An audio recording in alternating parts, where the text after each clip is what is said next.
السلام علیکم ورحمۃ اللہ وبرکاتہ۔ الحمدللہ رب العالمین والعاقبۃ للمتقین والصلاة والسلام علی سید الانبیاء والمرسلین، اما بعد فاعوذ باللہ من الشیطان الرجیم، بسم اللہ الرحمن الرحیم۔ لقد کان لکم فی رسول اللہ اسوۃ حسنہ، صدق اللہ العظیم۔ الصلاة والسلام علیک یا رسول اللہ وعلا آلک و اصحابک یا حبیب اللہ صلی اللہ تعالی علیہ وسلم۔ ناظرین محترم، اگر ہم کامیاب ہونا چاہتے ہیں، کامران ہونا چاہتے ہیں، تو اس بات کو یاد رکھیں کہ رسول اللہ صلی اللہ تعالی علیہ وسلم کی سنت مبارکہ پر عمل کرنے پر ہی کامیابی اور کامرانی ہے۔ آپ کی اطاعت و فرما برداری اگر بندہ کرنا شروع کر دے تو وہ کامیاب اور کامران ہوگا۔ تو اسی لیے عالمی تحریک سنی دعوت اسلامی کے زیر اہتمام آقا دو جہاں صلی اللہ تعالی علیہ وسلم کے سنت مبارکہ کو جو ایک کتابی شکل کے اندر جمع کیا گیا، جس کا نام برکات سنت رسول ہے، اس کتاب کے اندر بہت ساری سنت مبارکہ کو جمع کیا گیا ہے۔ انشاءاللہ العظیم برکات سنت رسول صلی اللہ تعالی علیہ وسلم سے روزانہ آپ کو آقا دو جہاں صلی اللہ علیہ وسلم کی سنت مبارکہ بتائی جائے گی، اس امید کے ساتھ کہ آپ تمامی حضرات اس کو سماعت بھی کریں گے اور انشاءاللہ العظیم اس پر عمل کرنے کی کوشش بھی کریں گے اور اسے عام بھی کریں گے۔ تو ضرور از ضرور آپ اسے سماعت کریں، سنیں، سیکھیں، عمل کریں اور عام کرنے کی کوشش کریں۔ اللہ رب العزت ہم تمام کو عمل کی توفیق عطا فرمائے۔ آئیے سلسلے کو شروع کرتے ہیں۔ برکات سنت رسول صلی اللہ علیہ وسلم، درس نمبر 1، ایپیسوڈ نمبر 1۔ انشاءاللہ العظیم آج اہم باتیں آپ سرکار دو عالم صلی اللہ علیہ وسلم کی سنت مبارکہ کے حوالے سے، سنت کا معنی کیا ہے، لغوی اصطلاحی اور ایسی بہت ساری چیزیں آج انشاءاللہ آپ سماعت کریں گے۔ ناظرین محترم، یہ بات قطعی یقینی ہے کہ آقا دو جہاں صلی اللہ علیہ وسلم کے اقوال، اعمال یہ لائق اتباع اور اقتداء ہیں، کیونکہ آپ نے جو کچھ بھی کہا خاکدانی گیتی پر بسنے والے انسانوں کے لیے اس میں مفاد پنہا ہے۔ آپ نے جو کہا ساری کائنات کے لیے وہی سچا راستہ اور وہی صراط مستقیم ہے۔ آپ کے اقوال کی اہمیت قرآن مقدس کی اس آیت مبارکہ سے آشکار ہوتی ہے کہ آقا علیہ الصلوۃ والتسلیم کے حوالے سے اگر آپ سنیں تو سورہ نجم کے اندر اللہ رب العزت نے ارشاد فرمایا، وَمَا يَنطِقُ عَنِ الْهَوَىٰ إِنْ هُوَ إِلَّا وَحْيٌ يُوحَىٰ، ترجمہ قرآن کنز ایمان، اور وہ کوئی بات اپنی خواہش سے نہیں کرتے، وہ تو نہیں مگر وحی جو انہیں کی جاتی ہے۔ آپ کے اخلاق کریمانہ کے بارے میں قرآن مقدس کے اندر ارشاد ہوا سورہ احزاب شریف میں، لَقَدْ كَانَ لَكُمْ فِي رَسُولِ اللَّهِ أُسْوَةٌ حَسَنَةٌ، بے شک تمہیں رسول اللہ صلی اللہ علیہ وسلم کی پیروی بہتر ہے۔ یہ آیت کریمہ سامنے رکھتے ہوئے حضرت سیدتنا عائشہ صدیقہ رضی اللہ مولا تبارک و تعالی عنہا کی بیان کردہ اس حدیث مبارکہ پر غور کریں۔ ارشاد فرماتی ہے، مسند احمد کی روایت ہے، کان خلقہ القرآن، حضور علیہ الصلوۃ والتسلیم کے اخلاق کریمانہ سراپا قرآن مقدس کے ترجمان تھے۔ سبحان اللہ۔ اب نتیجہ یہ نکلے گا کہ سرکار دو عالم صلی اللہ علیہ وسلم کے اقوال، اعمال، اخلاق اور کردار سب قرآن مقدس کی آیات بینہ کی ترجمانی کرتے ہیں۔ یہی وجہ ہے کہ اللہ عز و جل نے قرآن مقدس میں جگہ جگہ رسول اعظم صلی اللہ علیہ وسلم کی اتباع اور پیروی کرنے کی تاکید فرمائی ہے۔ ہمیں حضور علیہ الصلوۃ والتسلیم کی پیروی کرنی چاہیے۔ اب آئیے ہم یہ جانیں کہ سنت کا لغوی اور اصطلاحی معنی کیا ہے، اور مزید اس کے حوالے سے کچھ اہم باتیں بھی عرض کروں۔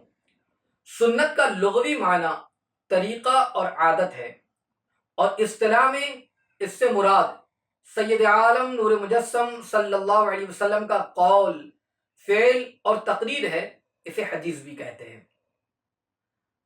سنت رسول اللہ صلی اللہ علیہ وسلم پر عمل پیرا ہونا یقیناً ایک مومن کے لیے بہت اہمیت کا حامل ہے، اسی لیے کہ جو جس سے محبت کرتا ہے اس کے ہر قول اور اس کے ہر فعل سے محبت کرتا ہے۔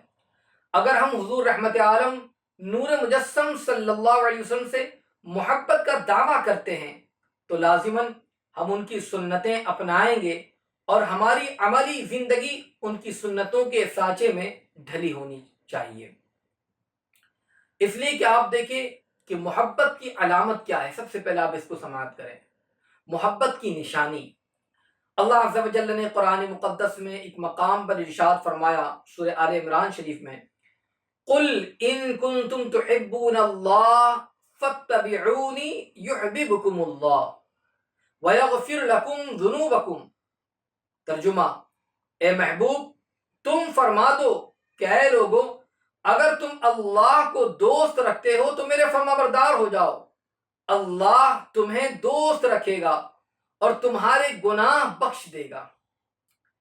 ناظرین محترم، اس آیت مبارکہ میں اللہ عز و جل نے صاف الفاظ میں فرما دیا کہ اگر کوئی اللہ عز و جل سے محبت کا دعویٰ کرے تو اسے دلیل میں رسول اللہ صلی اللہ علیہ وسلم کی اتباع کرنی ہوگی، ورنہ اس کا دعویٰ محض دعویٰ بلا دلیل ہوگا۔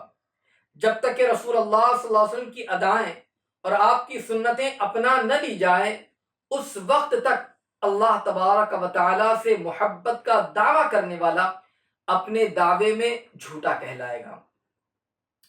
اب آئیے قرآن مقدس کی مختلف آیات کا ہم مطالعہ کریں اور دیکھیں کہ اللہ عز و جل نے اطاعت خدا کے ساتھ، اپنی اطاعت کے ساتھ اطاعت رسول کا حکم دیا۔ آپ دیکھیں قرآن مقدس میں متعدد آیتوں میں اللہ عز و جل نے حضور علیہ السلام کی اطاعت کا حکم فرمایا۔ سورہ آل عمران میں ایک مقام پر اللہ ارشاد فرماتا ہے، اطیعوا اللہ والرسول، حکم مانو اللہ اور رسول کا۔ اور ایک مقام پر ارشاد فرمایا سورہ آل عمران میں، وَأَطِيعُوا اللَّهَ وَالرَّسُولَ لَعَلَّكُمْ تُرْحَمُونَ، اور اللہ اور رسول کے فرما بردار ہو اس امید پر کہ تم رحم کیے جاؤ۔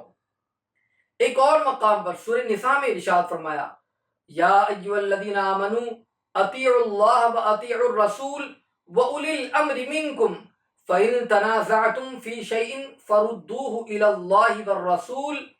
اے ایمان والو حکم مانو اللہ کا اور حکم مانو رسول کا اور ان کا جو تم میں حکومت والے ہیں، پھر اگر تم میں کسی بات کا جھگڑا اٹھے تو اسے اللہ اور رسول کے حضور رجوع کرو۔ ایک جگہ پر سورہ انفال میں ارشاد ہوا، اطیعوا اللہ ورسولہ ان کنتم مؤمنین، اللہ و رسول کا حکم مانو اگر ایمان رکھتے ہو۔ کہیں اللہ عز و جل نے فرمایا سورہ انفال میں، یا ایھا الذین آمنوا اطیعوا اللہ ورسولہ ولا تولوا عنہم وانتم تسمعون۔ اے ایمان والو اللہ اور اس کے رسول کا حکم مانو اور سن سنا کر اس سے نہ پھرو۔ کئی اللہ عز و جل نے سورہ انفال میں ارشاد فرمایا، اطیعوا اللہ ورسولہ ولا تنازعوا فتفشلوا، اللہ اور اس کے رسول کا حکم مانو اور آپس میں جھگڑو نہیں کہ پھر بزدلی کرو گے۔ کہیں اللہ عز و جل نے ارشاد فرمایا، وَأَقِيمُوا الصَّلَاةَ وَآتُوا الزَّكَاةَ وَأَطِيعُوا الرَّسُولَ لَعَلَّكُمْ تُرْحَمُونَ، نماز برپا رکھو اور زکوٰۃ دو اور رسول کی فرما برداری کرو اس امید پر کہ تم پر رحم ہو۔ ایک اور مقام پر سورہ نساء میں اللہ ارشاد فرماتا ہے، وَمَن يُطِعِ اللَّهَ وَرَسُولَهُ يُدْخِلْهُ جَنَّاتٍ تَجْرِي مِن تَحْتِهَا الْأَنْهَارُ خَالِدِينَ فِيهَا وَذَلِكَ الْفَوْزُ الْكَبِيرُ۔ اور جو حکم مانے اللہ اور اللہ کے رسول کا، اللہ اسے باغوں میں لے جائے گا جن کے نیچے نہریں رواں، ہمیشہ اس میں رہیں گے، اور یہی ہے بڑی کامیابی۔ تو ناظرین محترم، ان آیتوں سے پتہ چلا کہ اللہ کے رسول صلی اللہ علیہ وسلم کی اطاعت اور ان کی پیروی ہم پر لازم اور ضروری ہے۔ حضور اکرم نور مجسم صلی اللہ علیہ وسلم کی اطاعت و پیروی میں ہمارے لیے رہنما اصول ہیں، اور آقا علیہ الصلوۃ والتسلیم کی اطاعت و پیروی ایمان کی علامت ہے۔ جان بوجھ کر حضور اکرم نور مجسم صلی اللہ علیہ وسلم کی اطاعت و پیروی سے منہ پھیرنا یہ باعث عتاب ہے، اور حضور رحمت عالم نور مجسم صلی اللہ علیہ وسلم کی اطاعت و پیروی کے انعام میں اللہ عز و جل جنت عطا فرمائے گا، جس میں قسم قسم کی نعمتیں اور ہر طرح کا آرام میسر آئے گا۔ اس لیے ہمیں چاہیے کہ ہر حال میں ہم اتباع رسول اور اطاعت رسول اپنے اوپر لازم کر لیں، تاکہ دین و دنیا کی نعمتوں سے مالا مال ہو جائے۔ اللہ رب العزت کی بارگاہ میں دعا ہے، مولا تبارک و تعالی ہم تمام کو اطاعت خدا اور اطاعت رسول صلی اللہ علیہ وسلم کرنے کی توفیق عطا فرمائے۔ انشاءاللہ مزید اہم باتیں دوسرے درس میں آپ سماعت کریں گے، ضرور از ضرور اس کو بھی سماعت کریں اور اپنی دینی معلومات میں اضافہ کریں۔ آمین۔ السلام علیکم ورحمۃ اللہ وبرکاتہ۔